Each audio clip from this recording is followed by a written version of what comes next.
Assalamualaikum, selamat datang di mata kuliah gambar teknik. Saya Yusuf Alma akan membimbing kalian dalam mata kuliah ini.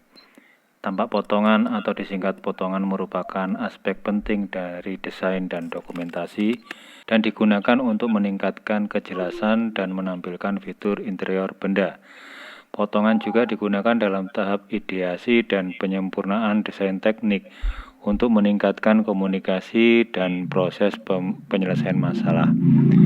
Gambar potongan adalah gambar teknis tampak jamak yang diisi pandangan khusus dari suatu benda. Pandangan yang mengungkapkan fitur interior. Alasan utama untuk membuat potongan adalah penghapusan garis tersembunyi sehingga gambar dapat lebih mudah dipahami atau divisualisasikan. Gambar 1 menunjukkan gambar tampak jamak biasa dan gambar tampak jamak terpotong dari benda yang sama di tampak depan. Fitur tersembunyi dapat dilihat setelah pemotongan. Potongan tradisional didasarkan pada penggunaan bidang potong imajiner yang memotong objek atau benda untuk menampilkan fitur interior. Bidang potong imajiner ini dikendalikan oleh perancang dan dapat melewati objek sepenuhnya yang disebut full section, melewati setengah bagian objek yang disebut half section, atau ditekuk untuk melewati fitur-fitur yang tidak sejajar atau disebut offset section, atau melalui bagian objek yang disebut broken out section. Potongan digunakan dalam setiap disiplin teknik. Rakitan mekanis dipotong untuk membantu perakitan komponen dan untuk membantu visualisasi gambar seperti pada gambar 2. Gambar potongan jalan digunakan dalam teknik sipil. Ilustrasi teknis berpotongan digunakan untuk mendeskripsikan fitur interior dari rakitan yang rumit. Alasan penting untuk menggunakan potongan adalah untuk mengurangi jumlah garis tersembunyi dalam gambar.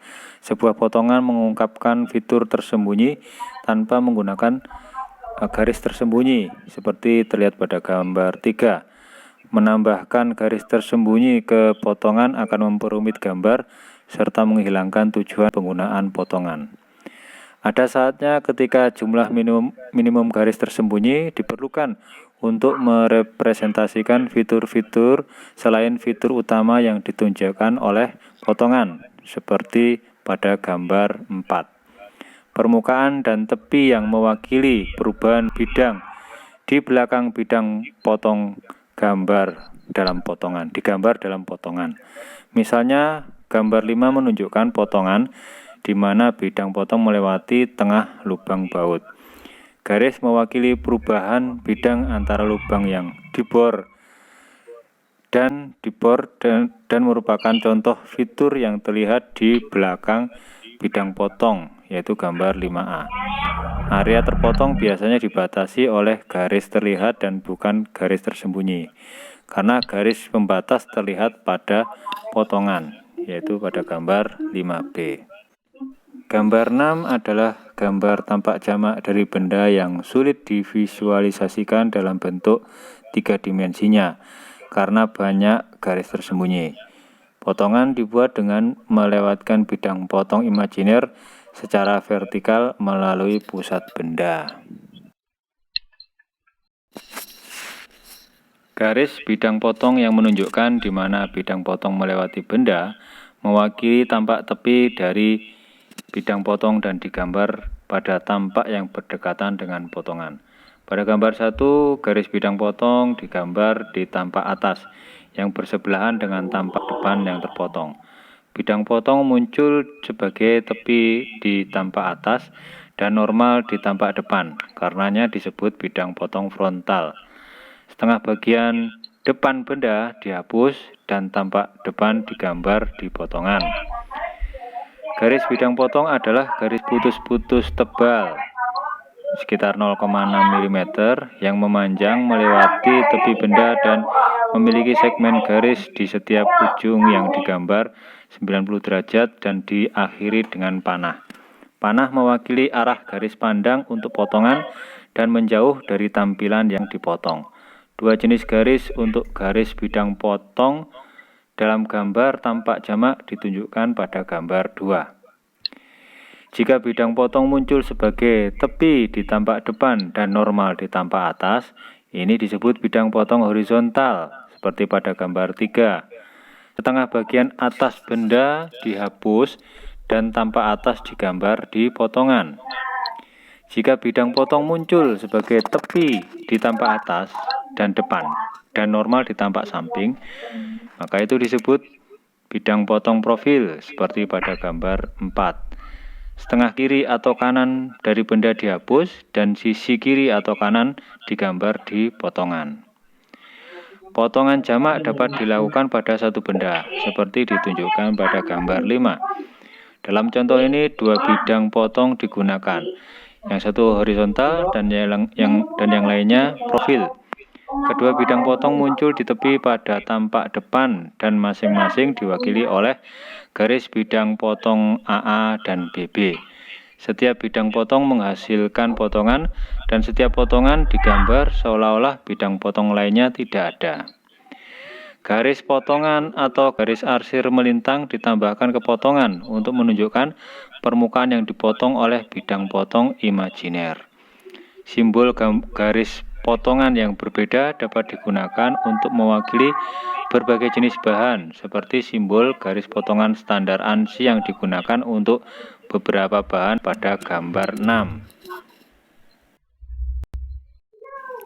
Gambar 1 menunjukkan contoh garis potongan yang baik dan buruk yang digambar menggunakan alat bantu. Garis potongan harus berjarak sama dan memiliki ketebalan yang sama serta harus lebih tipis dari garis tampak lainnya. Selain itu, jangan menggambar garis potongan melebihi garis pinggir atau terlalu pendek. Garis potongan tidak boleh sejajar atau tegak lurus dengan garis pinggir, seperti terlihat pada gambar 2 di atas. Jika pinggiran yang akan dipotong digambar pada sudut 45 derajat, garis potongan digambar pada sudut yang berbeda, seperti misalnya 30 derajat. Hindari menempatkan ukuran atau catatan di dalam area garis potong seperti pada gambar 2 tengah. Jika ukuran atau catatan harus ditempatkan di dalam area potongan, hilangkan garis potongan di area catatan. Potongan outline dibuat dengan menggambar garis potongan parsial yang berdekatan dengan semua garis benda di potongan, seperti pada gambar 2 bawah. Untuk benda besar, potongan outline dapat digunakan untuk menghemat waktu. Potongan penuh dibuat dengan melewatkan bidang potong imajiner sepenuhnya melalui benda, seperti yang ditunjukkan pada gambar 3 kiri. Gambar 3 tengah menunjukkan pandangan ortografi dari benda, dan gambar 3 kanan menunjukkan potongan penuh. Semua fitur tersembunyi yang dipotong oleh bidang potong diwakili oleh garis terlihat pada potongan. Permukaan yang disentuh bidang potong memiliki garis potongan yang ditarik pada sudut 45 derajat ke arah horizontal. Garis tersembunyi dihilangkan di semua potongan, kecuali itu harus digunakan untuk memberikan pemahaman yang jelas tentang benda. Potongan separuh dibuat dengan melewatkan bidang potong imajiner hanya setengah bagian melalui suatu benda. Gambar 4 kiri menunjukkan bidang potong melewati setengah bagian melalui suatu benda dan seperempat bagian benda dihilangkan. Gambar 4 tengah menunjukkan tampilan ortografi normal sebelum pemotongan, dan gambar 4 kanan menunjukkan tampilan ortografi setelah pemotongan. Garis tersembunyi dihilangkan di kedua potongan. Garis tersembunyi dapat ditambahkan ke separuh bagian yang tidak terpotong untuk dimensi atau untuk kejelasan. Fitur eksternal benda digambar pada separuh bagian yang tidak terpotong. Garis tengah bukan garis benda, digunakan untuk memisahkan separuh potongan dari separuh bagian yang tidak terpotong. Garis bidang potong yang ditunjukkan pada gambar atas. Gambar 4 kanan dibengkokkan ada 90 derajat dan satu panah digambar untuk mewakili garis pandang yang diperlukan untuk membuat tampak depan pada potongan. Potongan separuh sering digunakan pada benda yang simetris seperti silinder. Juga potongan separuh kadang digunakan dalam gambar perakitan ketika fitur eksternal harus ditampilkan. Potongan offset memiliki bidang potong yang dibengkokkan pada satu atau lebih sudut 90 derajat untuk melewati fitur-fitur penting seperti pada gambar 5A. Potongan offset digunakan untuk benda kompleks yang memiliki sejumlah fitur penting yang tidak dapat dipotong menggunakan bidang potong lurus. Pada gambar 5, pertama-tama bidang potong ditekuk pada 90 derajat untuk melewati lubang dan kemudian ditekuk 90 derajat untuk melewati celah. Tampak depan benda dihapus untuk membuat potongan penuh benda. Garis bidang potong digambar dengan offset 90 derajat. Pada gambar 5B, perubahan bidang yang terjadi saat bidang potong ditekuk 90 derajat tidak ditunjukkan dengan garis pada potongan. Patahan konvensional digunakan untuk potongan putar atau untuk memperpendek tampilan benda yang memanjang seperti gagang skop atau poros kendaraan. Memperpendek panjang benda menyisakan ruang untuk bagian yang akan digambar ke skala yang lebih besar. Dimensi tercetak menentukan panjang sebenarnya. Contoh patahan konvensional yang digunakan untuk bahan dan penampang yang berbeda ditunjukkan pada gambar 6.